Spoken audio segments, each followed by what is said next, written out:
Hello, welcome to my mini blog. তো আগের একটা ভিডিওতে তোমাদের সাথে শেয়ার করেছিলাম যে আমি হাইড্রা ফেশিয়াল করাতে গিয়েছিলাম। তো পরের দিন আমি সেম পার্লারেই গেছিলাম চুলে হাইলাইট করাতে।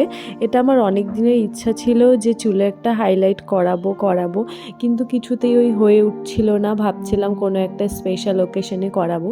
তো আমার দাদার বিয়ে, এর থেকে স্পেশাল ওকেশন আর কি হবে, এর থেকে ভালো সুযোগ পাবো না আমি চুলে কালার করানোর।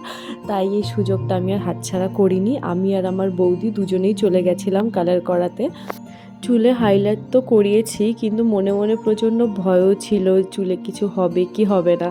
তো দুজনে একসাথেই গেছি, যা হবে দুজনের একসাথেই হবে। তো এখানে ফার্স্টেই ভালো করে শ্যাম্পু করিয়ে চুলটা শুকিয়ে নিয়েছিল, দেন এখানে কালারটা ইউজ করা হচ্ছে দু সাইডে আর পেছন দিকটাতে করিয়েছিলাম। তো কটা করেছি আমার ঠিক খেয়াল নেই।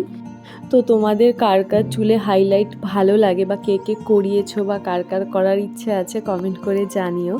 তো এখানে চুলে কালার করানোর সময় তো আমার প্রচণ্ডই ভয় লেগেছে, যেটা তোমাদের বললাম, কিন্তু এখনও পর্যন্ত চুলে সেরকম খারাপ কিছু আমি দেখিনি। জানি না এখন পরে কি হয়।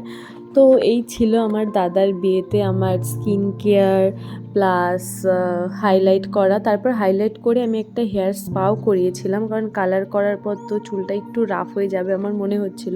তাই একটা স্পাও করিয়ে নিয়েছিলাম। এই যে এখানে চলছিল আমার স্পা।